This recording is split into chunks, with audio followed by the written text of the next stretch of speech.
नमस्कार दोस्तों, मैं दिलीप कुमार। दोस्तों, केंद्र सरकार ने सुप्रीम कोर्ट में नीट मामले में जो हलफनामा दायर किया है उसमें ये कहा गया है कि नीट प्रश्न पत्र जो लीक हुआ है वो सीमित क्षेत्र में लीक हुआ है, सीमित इलाके में लीक हुआ है, इसलिए परीक्षा रद्द नहीं करनी चाहिए, परीक्षा रद्द नहीं होनी चाहिए। और दूसरी बात उन्होंने ये कहा है कि लाखों ऐसे अभ्यर्थी जो ईमानदारी से परीक्षा दिए हैं उनके साथ नाइंसाफ़ी होगी परीक्षा रद्द करना। अब आप सोच सकते हैं कि हमारी केंद्र सरकार, मोदी सरकार युवाओं के प्रति कितना संवेदनशील है, कितना गंभीर है। इसी से ये पता चलता है, यानी कि पेपर लीक कराकर धांधली सेटिंग करके लोग डॉक्टर बन जाए, लेकिन ये बात को घुमा फिरा के बोल रहे हैं। आखिर नेट परीक्षा क्यों रद्द की गई? नेट परीक्षा के लिए तो किसी ने रद्द करने की मांग भी नहीं किया था। आज परीक्षा होती है और कल शाम को नेट परीक्षा रद्द कर दी जाती है, तो वो परीक्षा केंद्र सरकार ने क्यों रद्द किया? क्या उससे लाखों अभ्यर्थी परेशान नहीं हुए? जबकि उस परीक्षा को रद्द करने की मांग किसी ने नहीं किया था, ना किसी मीडिया में खबर चली कि पेपर लीक हुआ या कोई धांधली सेटिंग हुई, तो अचानक से नेट परीक्षा को रद्द कर दिया गया। लेकिन नीट परीक्षा जिसको रद्द करने की मांग 5 मई से चली आ रही है, और रिजल्ट जब आया इसका 4 जून को, तो उस रिजल्ट में भी ये स्पष्ट हो गया कि बड़े व्यापक पैमाने पर धांधली सेटिंग हुई है। इसके बावजूद भी मोदी सरकार ये कर रही है कि नीट परीक्षा रद्द करना लाखों अभ्यर्थियों के साथ नाइंसाफी होगी।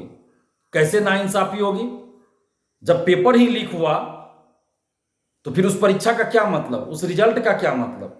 और अभ्यर्थी ही मांग कर रहे हैं नीट परीक्षा रद्द करने की और दोबारा नीट कराने की, यानी रीनीट कराने की मांग अभ्यर्थी ही कर रहे हैं।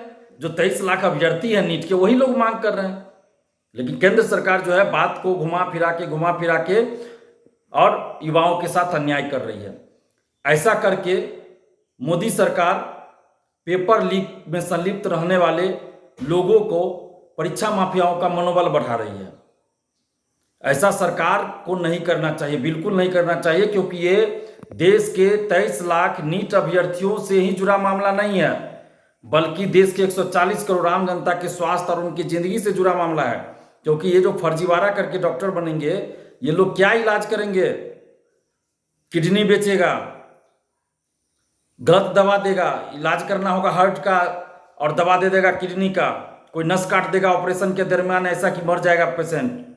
तो ये सब खेल चलेगा, मेडिकल माफिया बनेगा ये लोग। और हैं भी बहुत सारे लोग जो सेटिंग से डॉक्टर बने, डिग्री ले लिए और पेपर लीक में संलिप्त हैं, डॉक्टर शिव कुमार जैसे लोग। तो जब तक बड़े बड़े शिक्षा माफियाओं, परीक्षा माफियाओं पर कठोर कार्रवाई नहीं की जाएगी, सिकंदर यादवेंदु, संजीव मुखिया, डॉक्टर शिव कुमार जैसे लोगों पर कठोर कार्रवाई नहीं की जाएगी और इन लोगों को राजनीतिक संरक्षण देना जब तक बंद नहीं होगा, तब तक पेपर लीक, धांधली सेटिंग नहीं रुकेगा। और जब किसी परीक्षा का पेपर लीक हो तो सबसे पहले उस परीक्षा को रद्द करना चाहिए।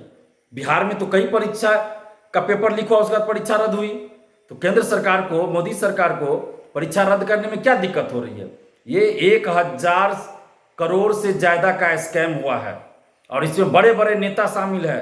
ये सिर्फ बिहार से जुड़ा मामला नहीं है, बिहार के अलावा झारखंड, गुजरात, राजस्थान, हरियाणा और भी कुछ अन्य राज्यों से जुड़ा मामला है। और बड़े बड़े नेताओं का संरक्षण प्राप्त है। जो बड़े बड़े सेटर हैं, ये बहुत सारे नेताओं को पैसा पहुंचाए हैं और यही वजह है कि केंद्र सरकार परीक्षा रद्द नहीं कर रही, क्योंकि जैसे ही परीक्षा रद्द होगी तो इन सब का पैसा जो लिया हुआ है वापस करना पड़ेगा। तो इन नेताओं से भी पैसा, ये लोग सेटर लोग पैसा मांगेंगे, क्योंकि नेताओं को तो पैसा सेटर ने इसलिए पहुंचाया कि ये लोग बचाएंगे इन लोग को, और यही हो रहा है। बड़े बड़े नेता बचाने में लगे हैं और बचा लिया गया। इन जो बड़े बड़े सेटर हैं, आखिर ये जो बड़े बड़े सेटर हैं, इन लोगों के पास स्टूडेंट्स कहाँ से आता है? इस बात की भी जांच होनी चाहिए ना। कौन कौन कोचिंग शिक्षक है जो ये ऐसे लोगों को स्टूडेंट्स देते हैं और उसके बदले में कमीशन लेते हैं? पर स्टूडेंट इन लोग का पैसा बंधा रहता है जो कोचिंग शिक्षक देते हैं। मैं ये नहीं कर रहा हूं कि सभी शिक्षक पेपर लीक में संलिप्त होते, मैं ऐसा नहीं कर रहा हूं, लेकिन कुछ शिक्षक हैं जो पेपर लीक में संलिप्त रहते हैं। तो ऐसे शिक्षकों पर भी जब तक कार्रवाई नहीं होगी तब तक पेपर लीक, धांधली सेटिंग नहीं रुकेगी। और ये केंद्र सरकार, मोदी सरकार का जो हलफनामा है सुप्रीम कोर्ट में, ये 24 लाख नीट अभ्यर्थियों के साथ अन्याय है, घोर अन्याय है, और साथ ही 140 करोड़ आम जनता के स्वास्थ्य और उनकी जिंदगी के साथ खिलवाड़ है। हम मोदी जी से आग्रह करेंगे, पूरे केंद्र सरकार से आग्रह करते हैं कि नीट परीक्षा को रद्द किया जाए और जितने भी नेता है, सत्ता पक्ष हो या विपक्ष हो, सबको इस पे संवेदनशील होना चाहिए और नीट परीक्षा रद्द करने की बात करनी चाहिए। लेकिन बड़े दुर्भाग्य की बात है, बेशर्मी की बात है कि जो युवाओं की बात करके चुनाव जीतते हैं, वैसे नेता बिहार के लगे हुए हैं नेताओं के आगे पीछे करने में और शिक्षा माफियाओं को बचाने में, बड़े बड़े शिक्षा माफियाओं को बचाने, उनको स्टेज पे बुलाकर पुरस्कृत कर रहे हैं, पुरस्कृत किया जा रहा है, विधानसभा में टिकट दिया जा रहा है। तो क्या इस तरह से पेपर लीक रुकेगा, धांधली सेटिंग रुकेगी? नहीं। जब तक राजनीतिक संरक्षण बंद नहीं होगा और इन सभी शिक्षा माफियाओं, बड़े बड़े जो भी हो, कोचिंग शिक्षक हो, बड़ा सेक्टर हो, सब पे कठोर कार्रवाई नहीं की जाएगी, तब तक पेपर लीक नहीं रुकेगा।